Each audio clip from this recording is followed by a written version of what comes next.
पुण्यात पुढल्या वर्षी जानेवारीमध्ये होणाऱ्या 100व्या अखिल भारतीय मराठी साहित्य संमेलनासाठी अधिकृत बोधचिन्ह अर्थात लोगो निवडण्यासाठी राष्ट्रीय खुल्या स्पर्धेचं आयोजन करण्यात आलं आहे, अशी माहिती आज आयोजक समितीनं पत्रकार परिषदेत दिली।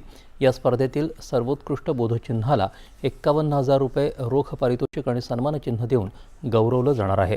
तसंच स्पर्धेत सहभागी होणाऱ्या सर्व स्पर्धकांना सहभाग प्रमाणपत्र दिलं जाणार आहे। पुण्याची सांस्कृतिक, शैक्षणिक आणि साहित्यिक परंपरा लक्षात घेऊन या बोधचिन्हाची रचना अपेक्षित आहे। लोगोमध्ये पुण्याचा ऐतिहासिक वारसा, मराठी साहित्याची समृद्ध परंपरा, महाराष्ट्राची सांस्कृतिक ओळख आणि आधुनिकतेचा सुरेख संगम दिसून येणं अपेक्षित असल्याचं आयोजक समितीनं सांगितलं आहे। तसंच 100व्या अखिल भारतीय मराठी साहित्य संमेलनाचं शताब्दी वर्ष या बोधचिन्हातून ठळकपणे प्रतिबिंबित होणं आवश्यक असल्याचं आयोजक समितीनं म्हटलं आहे। सोबतच स्पर्धकांसाठी महत्त्वाच्या सूचनाही दिल्या आहेत। TET अर्थात महाराष्ट्र शिक्षक पात्रता